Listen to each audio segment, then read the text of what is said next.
अस्सलाम वालेकुम जी, welcome back in another video. कैसे आप सब लोग, उम्मीद करती हूँ कि ठीक होंगे। और मेरी तबीयत भी पहले से काफ़ी ज़्यादा बेहतर हो रही है, ग्रेजुअली बेहतर हो रही है, क्योंकि आपको पता है कि इतना हार्ड विंटर हो तो उसमें कम बैक करने में थोड़ा सा टाइम लग जाता है। तो इंशाल्लाह कोई नहीं, छोटी मोटी ये चीज़ें भी चलती रहती हैं। और ये छोटी मोटी जो बीमारियाँ होती हैं ना, मैं कहती हूँ ये तो ब्लेसिंग होती है। इससे आपको ज़िंदगी की जो अहमियत है उसका समझ में आता है। अदरवाइज़ हम लोग क्या होता है ना कि इतने ज़्यादा रूटीन में बिज़ी हो जाते हैं, अपने आप को ज़िंदगी की चीज़ों में इतना उलझा लेते हैं कि हमें सेहत जैसी जो कि सबसे कीमती चीज़ है उसकी कदर ही नहीं रहती। जब हम बीमार होते हैं ना, तब हमें कदर आती है ज़िंदगी की, दुनिया की खूबसूरती की, अपनी सेहत की। तो मेरे साथ तो ऐसे ही होता है कि जब भी मैं बीमार होती हूँ मैं कहती हूँ अब तो मैं फ़्रेश होंगी ना, अब तो मैं ये सारे काम कर लूँगी।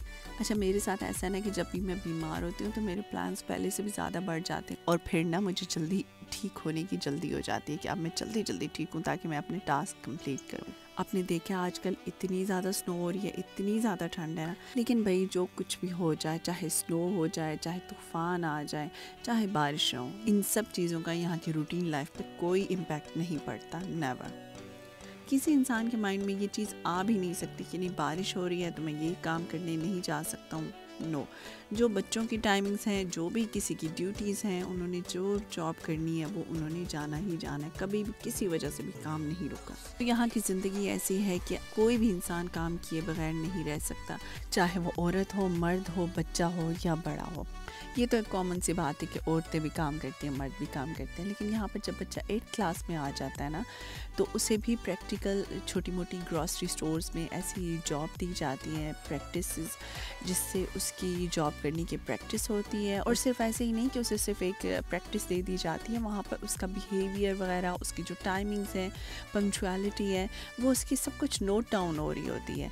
उसकी वजह से उसे पता चलता है कि मैंने जॉब पे अच्छे तरीके से बिहेव करना है तो मुझे नेक्स्ट टाइम भी तभी जॉब मिलेगी।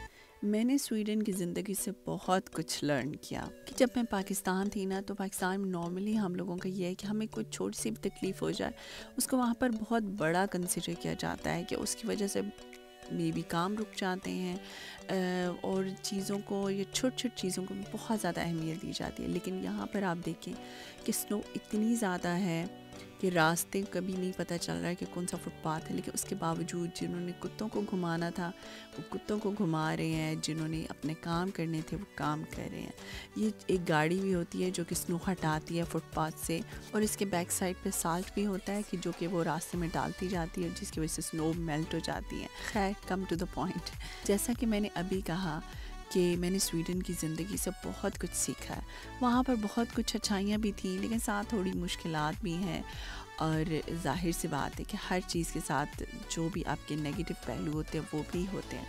अब यहाँ पर जहाँ पर बहुत कुछ अच्छा है, वहाँ पर कुछ ऐसा है कि जो बहुत मिस करती हूँ मैं अपनी कंट्री का, स्पेशली जब मैं बीमार होती हूँ। अभी आजकल ना मेरी पूरी फैमिली ही आलमोस्ट तबीयत थोड़ी ठीक नहीं चल रही, लेकिन अब जो कुछ भी हो जाए ना, खुद ही अपने आप को ठीक करने के लिए खुद से ही ग्रॉसरी करनी है, खुद से ही खाने बनाने हैं, कोई हेल्पिंग हैंड नहीं होता।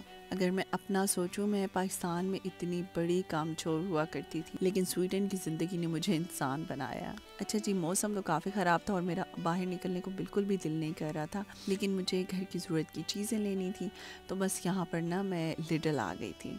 जो नॉन यूरोपियन कंट्रीज़ हैं उनको पता नहीं होगा, लेकिन लिडल जो है वो एक ग्रॉसरी स्टोर है, और मेरा तो मोस्ट फेवरेट स्टोर है क्योंकि यहाँ से हर चीज़ मिल जाती है। अच्छा, मैं ना अपनी ग्रॉसरी शॉपिंग में ज़्यादातर चीज़ें ऑर्गेनिक ही कोशिश करती हूँ, क्योंकि मुझे इस चीज़ की अहमियत का पता है। ये मेरी फैमिली में है, जिस घर में मैं बड़ी हुई हूँ, हम हमेशा जो है ऑर्गेनिक और देसी चीज़ें खाते हैं, और इसकी अहमियत का हम बचपन से सुनते हुए बड़े हुए हैं। इसलिए मुझे पता है कि जो ऑर्गेनिक चीज़ें होती हैं वो बॉडी पे क्या इम्पैक्ट डालती हैं और सेहत के लिए कितनी ज़्यादा इम्पॉर्टेंट होती हैं। ऑर्गेनिक यहाँ पर जो भी आप चीज़ लेंगे वो काफ़ी कॉस्टली होती है, बट मेरी कोशिश यही होती है कि मैं वो ही लूँ, क्योंकि भाई हेल्थ के साथ कोई कंप्रोमाइज़ नहीं, जान है तो जहान है। अच्छा, अगर यहाँ से सीखने वाली चीज़ों की मैं एक सबसे बड़ी चीज़ की बात करूँ तो वो ऑनेस्टी है, जो कि असल में हम मुसलमानों में होनी चाहिए थे, बट अफसोस की बात ये है कि वो अब कहीं खो गई है। वो क्यों? क्योंकि यहाँ पर मुस्लिम शॉप्स भी होती हैं और स्वीडिश मार्केट्स भी। लोग मुस्लिम की निस्बत, हम खुद मुस्लिम्स भी स्वीडिश मार्केट्स पे ज़्यादा ट्रस्ट करते हैं। फॉर एग्ज़ाम्पल ये शहद ही देख लें आप, इस शहद के ऊपर लिखा हुआ है कि ऑर्गेनिक है, फूलों से उठाया गया। दैट्स मीन कि 100% ये ऐसा ही होगा, क्योंकि यहाँ पर जो मौजूद प्रोडक्ट्स हैं ना, कोई जो एक आइटम है वो बहुत सारे किस्मों का पड़ा है। यहाँ पर मैं आपको समझाने के लिए एक टमाटर की मिसाल ले लेती हूँ। यहाँ पर टमाटर बहुत सारी किस्मों के पड़े होते हैं। फॉर एग्ज़ाम्पल एक किस्म वो होगी जो कि सूरज की रोशनी पर पके हुए होंगे, एक वो होंगे जिनकी ज़मीन अच्छी होगी, या वो होंगे जो कि नॉर्मल होते हैं या खाद के बग़ैर खाद वाले। इस तरह से डिफरेंट किस्म की काइंड्स होती हैं, लेकिन हर चीज़ ऊपर अच्छे से तफसीली मेंशन होती है कि ये किस कंट्री से आए हैं और किस ज़मीन से हैं और इनकी कौन सी क्लास है। यहाँ पर एक क्लास जो है ना वो देख के लिया जाता है, क्लास 1, क्लास 2, क्लास ए और बी के लिहाज से भी होता है। तो हर चीज़ की ना आपको डिफरेंट वैरायटी मिलती है और सबकी जो कॉस्ट है वो डिफरेंट होती हैं। अब ये आप पर और आपकी जेब पे डिपेंड करता है कि आप कौन सी चीज़ अफोर्ड कर सकते हैं। भाई जो जिस चीज़ की इजाज़त आपकी जेब देती है वो आप ख़रीद लें। भाई आप कोई रोला ही नहीं ना, कोई स्यापा ही नहीं। हमें पता होता है कि अगर ऑर्गेनिक चीज़ लेनी है, ऑर्गेनिक चीज़ की प्राइस दी है तो वो हमें ऑर्गेनिक ही मिलेगी। अच्छा, मुझे ना लिडल में आके बड़ा ही मज़ा आता है, क्योंकि यहाँ पे एक तो रौनक बड़ी होती है, क्योंकि आप देखें छोटी मोटी जो हाउस होल्ड चीज़ें होती हैं, डिफरेंट किस्म की प्रोडक्ट्स आपको मिल जाती हैं, कपड़े, जूते, इस तरह की डिफरेंट हर हफ्ते में आइटम्स भी चेंज होते रहते हैं और यहाँ पर बहुत सारे लोगों से मुलाकात भी हो जाती है। तो इस वजह से मुझे बड़ा अच्छा लगता है। अक्सर यहाँ पे पाकिस्तानीज़ को देखती हूँ, अपने को पुराने दोस्त मिल जाते हैं और ख़ैर यहाँ पर ज़ाहिर सी बात है वैरायटी भी काफ़ी ज़्यादा है। अच्छा, सोने पे सुहागा ये कि यहाँ पर लिडल में जो भी ये छोटी मोटी चीज़ें आती हैं वो क्वालिटी वाइज बहुत ही अच्छी होती हैं, मेड इन जर्मनी होती हैं और इनकी क्वालिटी बहुत अच्छी ब्रांड्स की होती हैं और प्राइसेस भी बहुत रीज़नेबल होती हैं। अच्छा, यहाँ ना मार्केट्स के दरमियान में बहुत ही अच्छा कंपटीशन, जिसे कहते हैं हेल्दी कंपटीशन, इस तरह का चलता है और हर जो मार्केट होती है ना वो दूसरे की निस्बत कुछ ना कुछ ऐसा ऑफ़र्स पे लगाते रहते हैं, क्योंकि यहाँ पर चीज़ें ऑफ़र्स पे लेने का बहुत ज़्यादा ट्रेंड है।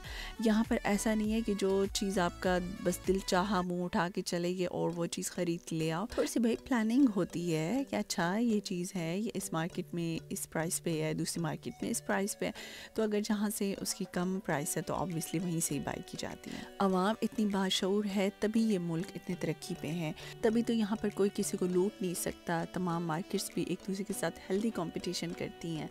ऐसा नहीं है कि कोई चीज़ स्टॉक में रख लें, कोई चीज़ फिर उसको महंगा कर दें, तो ऐसा कोई भी नहीं है। यहाँ पर किसी भी चीज़ का डीलर कोई एक आदमी नहीं हो सकता, जिस तरह के हमारे कंट्रीज़ में होगा। चीनी का कंट्रोल भी सिर्फ एक आदमी के पास होगा। भाई जब दिल चाहा उसका वो स्टॉक कर लेगा, जब दिल चाहेगा वो मार्केट में डाल देगा और वो फिर जो मर्ज़ी उसकी प्राइस होगी वो लगा देगा। तो ऐसा यहाँ पर नहीं है। मैंने तो भाई यहाँ पर इंसानियत की कदर करते हुए लोगों को देखा है। हुकूमत बहुत ज़्यादा ख्याल रखती है आवाम का, हर चीज़ का इन्होंने पूरा एक ध्यान रखा होता है कि अब अगर इनकी क्रिसमस आ रही है, डेयरी प्रोडक्ट्स ज़्यादा लोग यूज़ करते हैं, मीठा बनाते हैं, डिज़र्ट्स वगैरह, तो तमाम डेयरी प्रोडक्ट्स ना बहुत ज़्यादा लो प्राइसेस पे लगा देते हैं। अच्छा, मुझे ना कुछ लोगों ने मैसेज किया, डीएम भी किया कि वो स्वीडन के रूल्स जानने में इंटरेस्टेड हैं। तो भाई स्वीडन के बहुत ज़्यादा रूल्स हैं, आप जिस किस्म के रूल्स जानना चाहते हैं, अगर मुझे उसकी इन्फॉर्मेशन हुई, जितनी कि मुझे बहुत ज़्यादा तो नहीं है लेकिन जितनी भी मुझे हुई मैं आप लोगों से ज़रूर शेयर करूँ। क्योंकि हमारे कंट्री में ज़्यादातर ना हमारे जो पाकिस्तानी हैं, हम लोग यही सुनते हैं कि इंग्लैंड में रहते हैं, अमेरिका, कनाडा और इसी साइड पे होते हैं। यहाँ पर स्वीडन, डेनमार्क, यहाँ पर बहुत कम पाकिस्तानी, पहले तो बहुत ही कम रहते थे, क्योंकि मैं पाकिस्तान में जितना भी टाइम रही हूँ मैंने कभी नहीं सुना कि स्वीडन या डेनमार्क में कोई हमारे इलाकों में से रहता हो। तो इस वजह से स्कैंडिनेविया के बारे में बहुत सारे लोग, नॉर्वे तो फिर भी फेमस कंट्री है, बट डेनमार्क, स्वीडन ये इतने ज़्यादा फेमस नहीं थे और इनके रूल्स के बारे में भी लोग ज़्यादा नहीं जानते।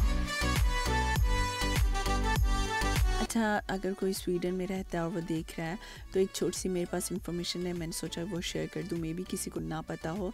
तो हमारे टीचर्स बताते हैं कि ये अगर जिसके ऊपर ये सब्ज़ चाबी का निशान होता है, इसे हम चाबी का निशान कहते हैं, देसी ज़बान में। अगर ये है तो दैट्स मीन आप इस पे फुली ट्रस्ट कर सकते हैं इस चीज़ पे, क्योंकि ये इस चीज़ का निशान है कि ये जो चीज़ है ये हेल्थ डिपार्टमेंट से बिल्कुल तस्दीक शुदा है कि जो भी इसके ऊपर इंग्रेडिएंट्स वगैरह मेंशन है वही सब चीज़ें। क्योंकि भाई स्वीडिश लोग जो है ना वो इस ग्रीन की के अलावा कोई चीज़ भी नहीं लेते। हर खाने पीने की चीज़ के ऊपर ये वाला लोगो सबसे पहले देखते हैं। अच्छा, इस लेडल को ना मैं हमेशा ये कहती हूँ कि ये मेरी अपनी लेडल है, क्योंकि ये ना मेरे स्कूल के रूट में आती है और आते जाते हुए मैं यहीं से ही हमें ग्रॉसरी करती हूँ ना, तो इसीलिए मैं इसे अपनी लेडल कहती हूँ। भाई अब तो ग्रॉसरी भी हो गई, सारे काम हो गए, लेकिन जो सबसे मुश्किल काम है वो ये है कि अभी घर जाके कुछ बनाना पड़ेगा। तो बस मैं घर आई और मैंने मुर्गी वाला सालन बना दिया, मुर्गी और आलू वाला जो थोड़ा पतला सालन होता है ना वो बना दिया, क्योंकि सबके गले ख़राब, सबकी तबीयत ख़राब थी, तो मैंने सोचा कि ये पतला सालन बना देती हूँ और इसके साथ चावल भी बॉईल कर लेंगे या रोटियां बना लेंगे तो वो सब खुशी से खा लेंगे। और सबसे बड़ी बात पता है क्या है कि ये जब सालन मैं बनाती हूँ ना तो एटलीस्ट ये 1 से 2 दिन तो चल ही जाएगा और फिर मेरी जान छूट जाएगी, मुझे बार बार सोचना नहीं पड़ेगा। क्योंकि जब आपकी तबीयत ख़राब होती है तो खैर ज़्यादा खाने पीने की चीज़ों पे तो दिल भी नहीं करता, मगर क्या करें, फिर भी ना सेहत को बहाल करने के लिए कुछ न कुछ हिम्मत करनी पड़ती है। वही मैं कह रही हूँ ना कि परदेश में रहना, यहाँ पर जब आप बीमार होना तो बहुत ही मुश्किल लगता है। बस साथ मैंने अपने लिए एक थोड़ा सा ना एयर फ्रायर में ये चिकन भी बना लिया था। ये मेरा बहुत ही ऑल टाइम फेवरेट चिकन है कि इसको जब भी फ्रेश चिकन आता है ना तो मैं इसमें सिर्फ नमक एंड ब्लैक पेपर लगाती हूँ और इसको एयर फ्रायर में रख देती हूँ, तो इसका जो अपना हल्का हल्का सा ऑयल ये रिलीज़ करता है चिकन, उसी में ही ये बन जाता है और ये बहुत ही मज़े का होता है। तो ये भी ना बहुत झटपट से बनने वाला एक साइड ऑप्शन है, थोड़ी सी ना टेबल पे रौनक लग जाती है, यानी कि ऑप्शंस में इजाफा हो जाता है और मेहनत तो बिल्कुल लगती ही नहीं है और हेल्थ वाइज भी ज़बरदस्त है। बस तो फिर चावलों पे तो किसी का दिल था नहीं, इसलिए मैंने चावल बॉयल नहीं किया और साथ मैंने थोड़ी सी चपातियाँ बना ली थी और ये था हमारा बीमारी में मेन्यू। लेकिन साथ ही साथ मेरे हस्बैंड का दिल हो गया कि आज तो हलवा होना चाहिए, काश मुझे हलवा मिलता। पता है कभी कभी बीमारी में दिल करता है कुछ ख़ास चीज़ों का, तो मैंने कहा चलें भाई क्या याद करेंगे, मैं बना देती हूँ। बनाया मैंने बहुत थोड़ा सा था ताकि जल्दी से पैन में बन जाए। तो ये थी भाई हमारी ख़ुद को ठीक करने की एफ़र्ट्स, क्योंकि जब तक आप अच्छा खाएंगे नहीं, अपनी मर्ज़ी का नहीं खाएंगे पिएंगे तो आप ठीक कैसे होंगे। क्योंकि यहाँ पर तो भाई आपको कोई हेल्प ही नहीं करने वाला होता और यहाँ का स्पेशली जो मेडिकल सिस्टम है वो तो आपको बिल्कुल सपोर्ट नहीं करता। उसके बारे में भी मैं आपको इंशाल्लाह किसी दिन बताऊँगी। अभी मुझे दीजिए इजाज़त, अपना और अपने इर्द गिर्द वालों का बहुत सा ख्याल रखिएगा। ओके जी, अल्लाह हाफ़िज़, बाय बाय।